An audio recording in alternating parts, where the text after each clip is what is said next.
You are listening to Down Home. I remember first hearing about BIPOC. My first reaction was questioning the need for another acronym to describe racialized people. But then, the racial reckoning of 2020 happened and it made a little more sense. Then I heard about the burning of Mi'kmaq fishing boats and the acronym made even more sense. Then I heard about the unmarked graves of children being discovered. Then I finally understood. Our communities face different but similar struggles. As Black, Indigenous people of color, we must stand together.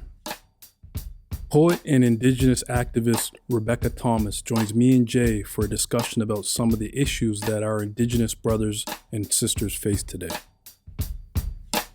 Breaking new ground, breaking new ground, breaking new ground, simple breaking new ground, breaking new ground, breaking new ground. Welcome to Down Home, the Nova Scotian experience by two Black men. I'm Derek Wise, and as always, we have Mr. J. Jones. What's happening? And our conversation this week is with former Halifax Poet Laureate, and Indigenous advocate Rebecca Thomas. Rebecca, how you doing? I'm doing all right. It's it's a good day. Excellent. Great. It is a good day. It is a good day, really. Part of the reason why we wanted to have you on is to give some of the issues that are surrounding the Indigenous community a little bit of a voice on our podcast. And one of the ones that's really circulating around the media right now is the mass grave sites that have been found in our country. It's surprising, but it wasn't surprising us because I actually remember hearing about this issue like way back in the 90s.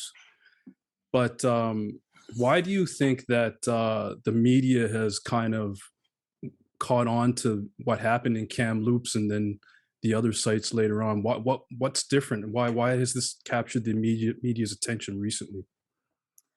Well, I mean like the Indigenous communities that are out there, we've known about these for so long. We've talked about them. They were talked about in the TRC, so the Truth and Reconciliation, the calls, the 94 calls to action. So it's like we've known about these for a very long time. Survivors have been telling their stories for a very long time. Mm-hmm. But right now we're in this really great space where people are able to kind of directly reach like huge audiences, right? Whether it be through social media, through things like this, that we can kind of directly address and talk to people. So when this stuff's coming out and you have people who are tweeting about it and they're putting it on their Instagram, they're, doing educational TikToks, they're, really kind of putting it out there unfiltered, it leaves little choice, I think, for a lot of media to follow it. And in addition to that, you're seeing a lot more Indigenous journalists. You're seeing a lot more journalists of color, like moving into that realm and telling these stories, deciding to tell these stories and pitching these stories, right? Like newsrooms were very white for a long time, right? And I mean, they're still very white, but you are seeing, people like my community members who are like moving in and wanting to tell these stories and having direct access to community in order to do that. And I think that that's part of it, is that you have storytellers who have come from these communities now able to tell these stories from a first voice instead of filtered through the white noise. Mm-hmm. Interesting. What in your opinion, what is lacking in the federal government's response? I think there's like that genuine action. That's what it is. We get a lot of response. We get a lot of Trudeau showing up at churches and kneeling around tiny shoes. And we get a lot of flags at half mast and orange t-shirts ordered from the Bay, which is really messed up to begin with. Very big time. Right. But we don't see necessarily action, like going back to, my rant before I lost my place was that tied to land. And so like so much of our rights as Indigenous people is tied to the land, and the land is what makes Canada wealthy. Mm-hmm. And so in order to respect our rights, we need to look at our economy differently.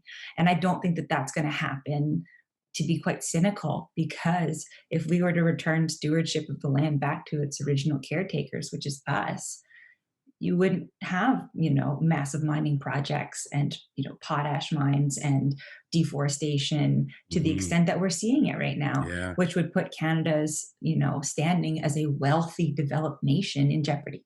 Yeah, for Um, sure.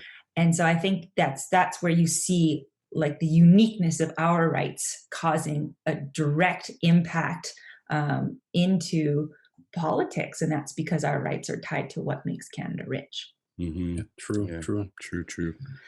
All right, well, let's switch gears.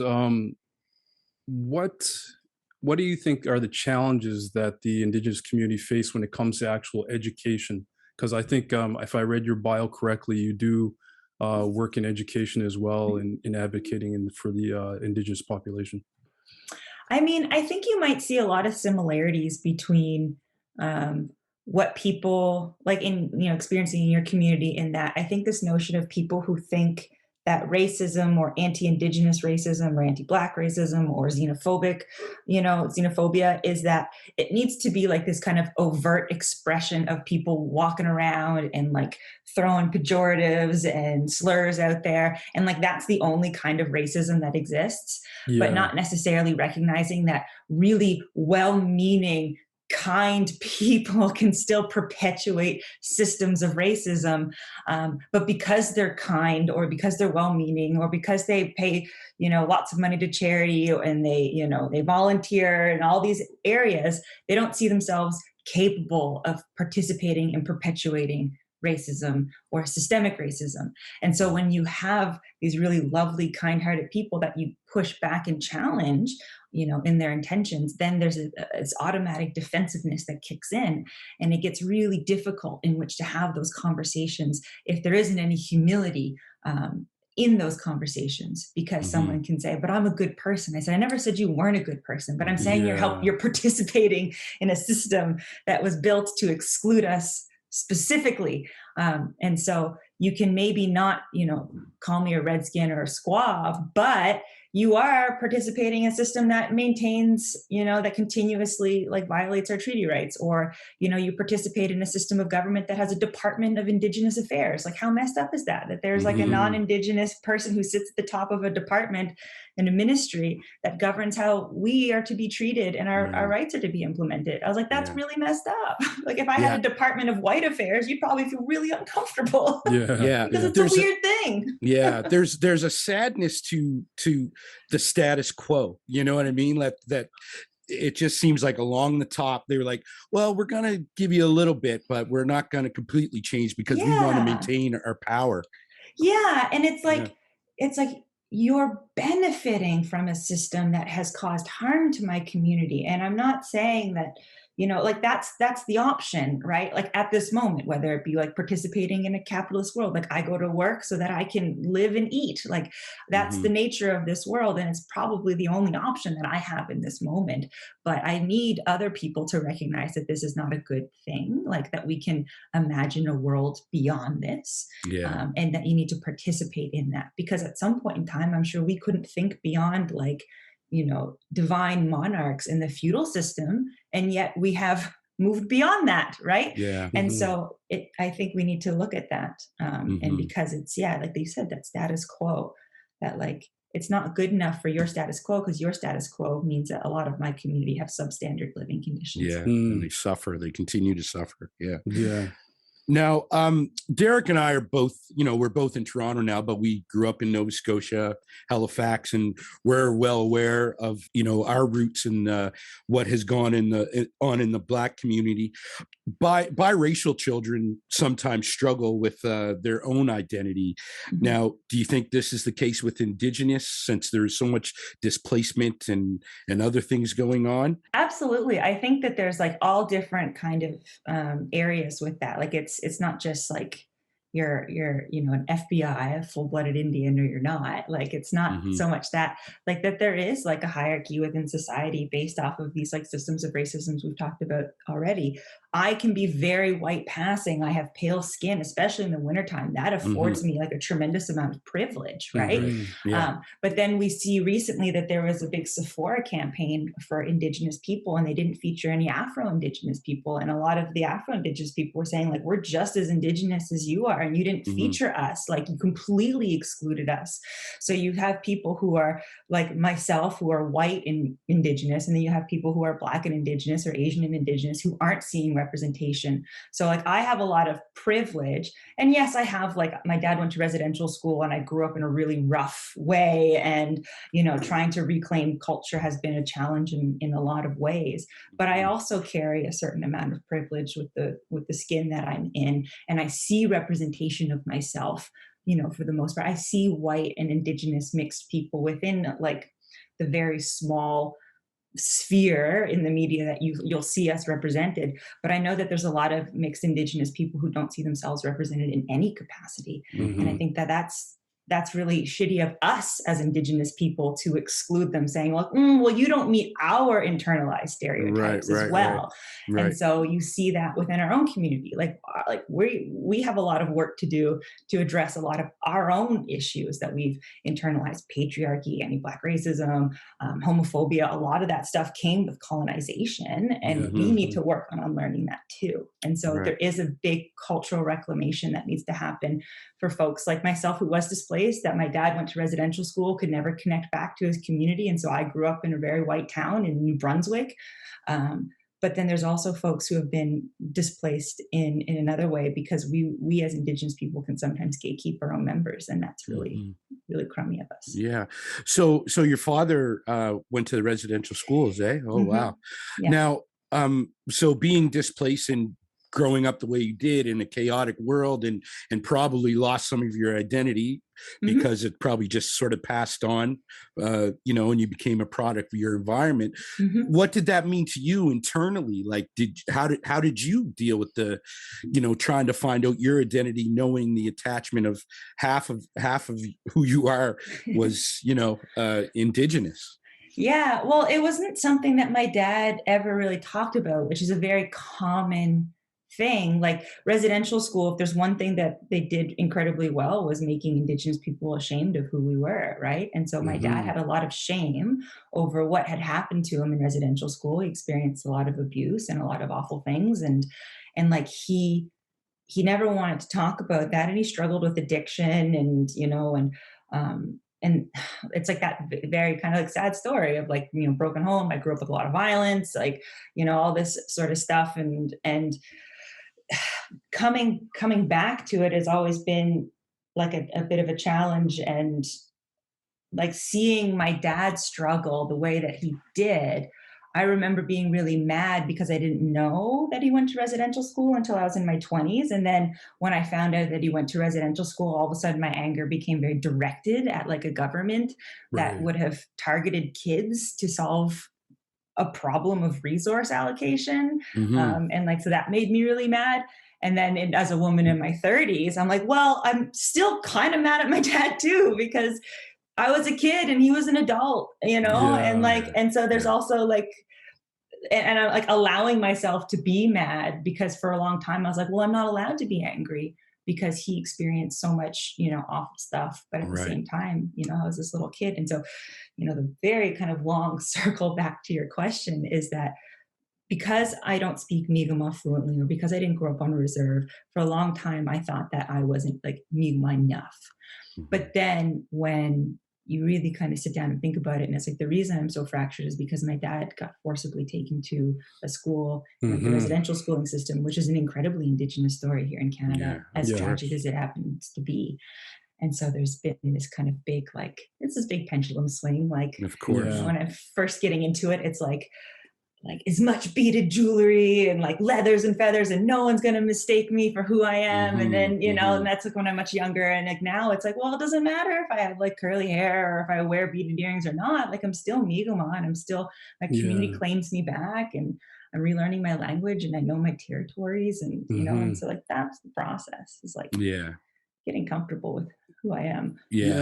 That's very interesting, actually. I have a very good friend who grew up in the Mi'kmaq band, and like looking back on his experience now, his family actually decided to go the other way because they're very white passing, and they decided to almost exclude themselves from the community.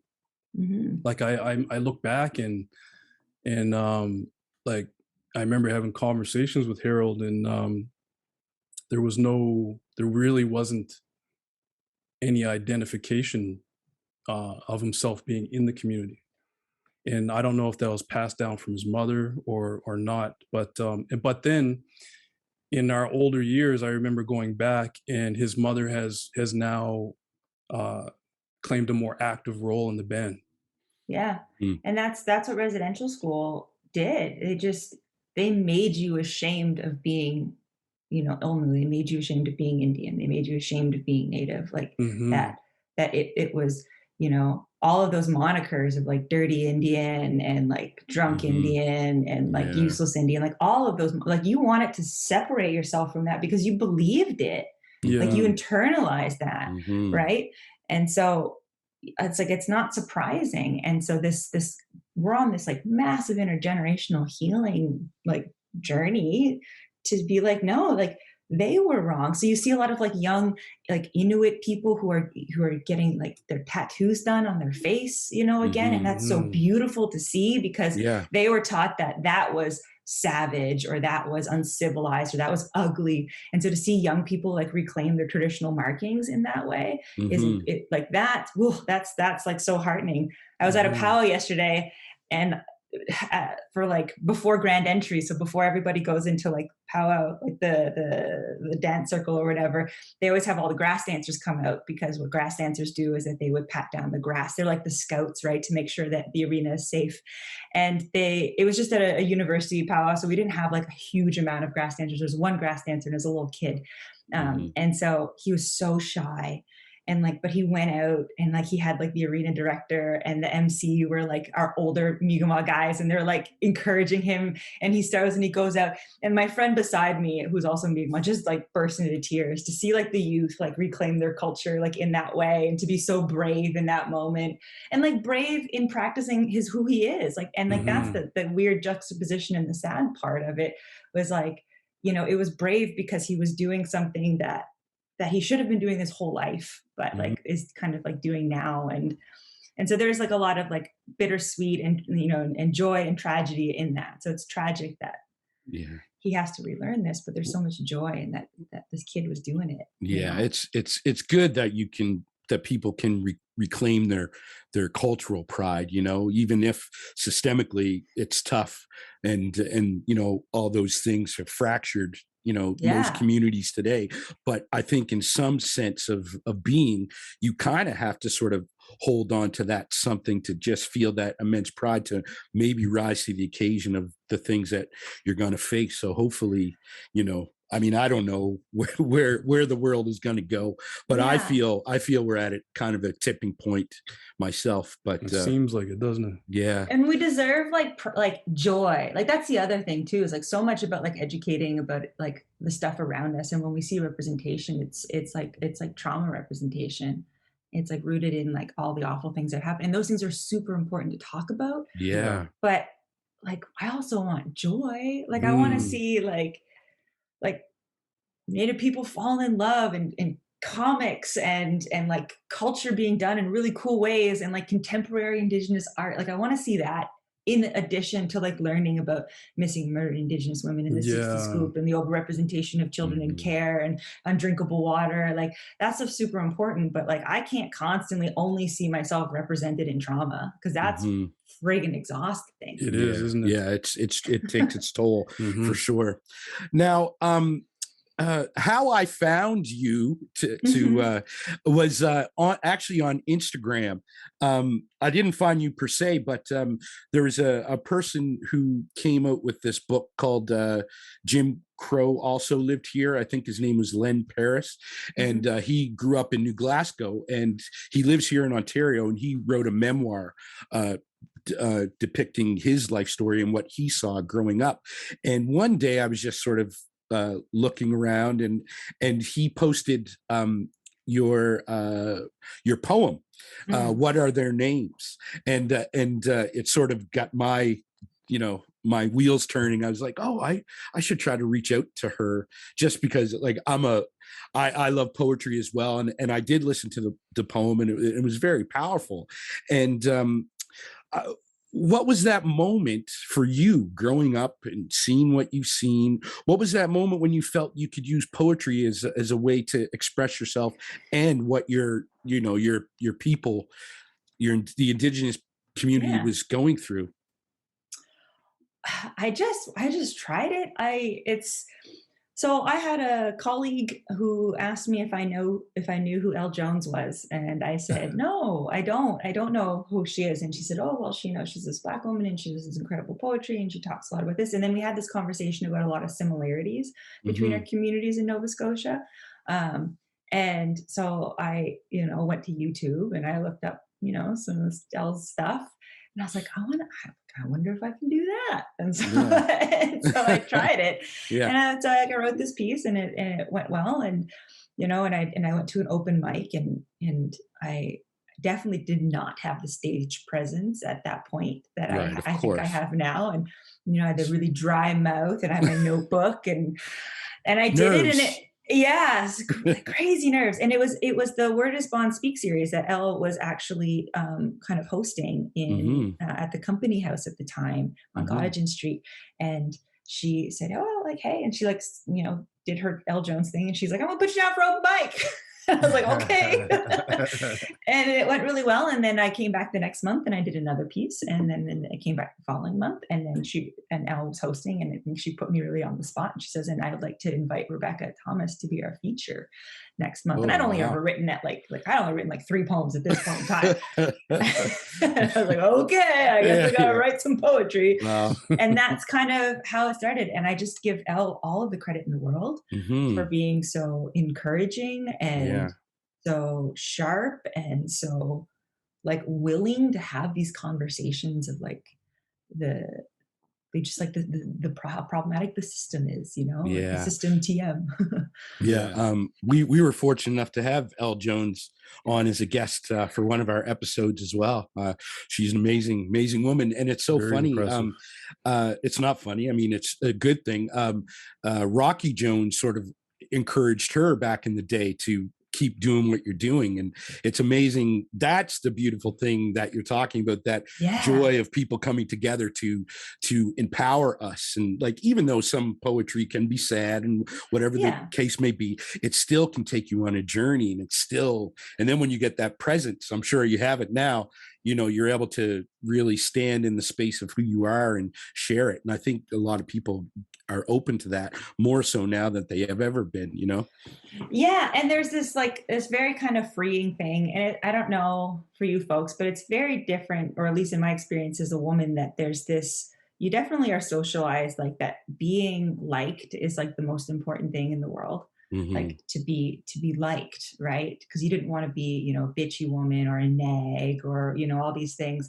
And so for a very long time, it was being liked. Like if somebody didn't like me, it just tore me up. Like it really impacted me. And then I got to this point, whether it was like therapy or enough like bullshit in my life, where I was like, I don't care if I'm liked. Yeah, exactly. And it was like so freeing. So like to do like these really difficult poems or have these really challenging conversations, or to like step forward in like a meeting when someone's saying something that's really just like awful, just being like, no, excuse me, can you be more specific? Like, what do you mean by that? And when I started being able to do that, I was like, oh, this is so much power. Now I understand why they wanted us to to be be so demure, because when you start being able to like harness that power, it's really feels good.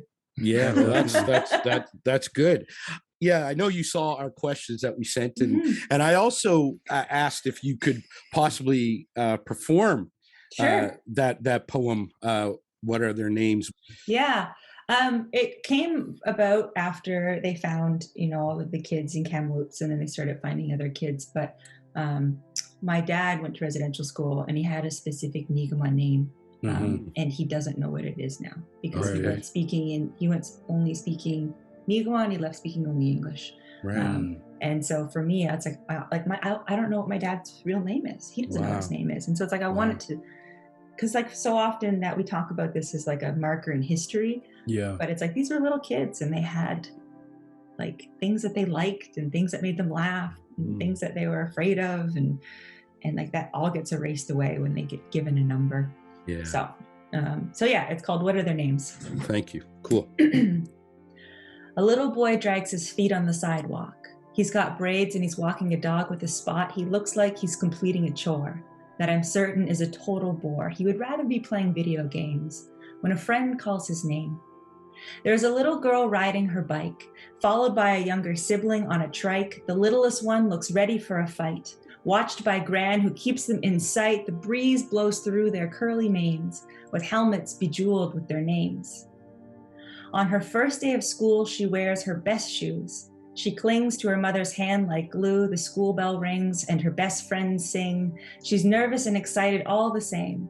On the edge of her desk is a sign where she writes down her name. He falls on the playground and scrapes his knee. He's scared because it starts to bleed. He's scooped up in loving arms, one designed to save him from harm. His father comforts him. You're okay, he proclaims. He holds his boy tight as he coos his name. My friend's belly grows so big. Inside is a tiny little gift, worth every moment of sick. Snacking all day is the doctor's prescribed trick while her favorite song plays. She and her husband fuss over names. They don't have any choice, their parents urge. They want to avoid the knock of red surge. They stitch maps in their clothes so they can find their way home. It's in your language, they say, just remember your names. She's silent when spoken to. She's confused what to do. She opens her mouth to speak when a nun slaps her cheek. She holds her face in pain. All she was doing was saying her name. His words feel clumsy in his mouth. It's been months since he's gone down south for an education, though he doubts. He's home for the holidays, but he doesn't sound the same. His parents call him over, but he's forgotten his name. There's whispering in the halls and diaries are snatched. Office doors are locked and windows are latched. For assurance, all the ledgers are burned. But the church is unconcerned. After all, every Indian is the same. Parents couldn't even give them good Christian names. They wrote down a lie, said the kids were to blame. Too weak, their lungs were inflamed. They buried them cold in unmarked mass graves, didn't even have the decency to write down their names. I sit here alone with nothing to say, a writer gone wordless on a mourning day, powerless and angry. We know who's to blame, and yet the law protects the killers' names.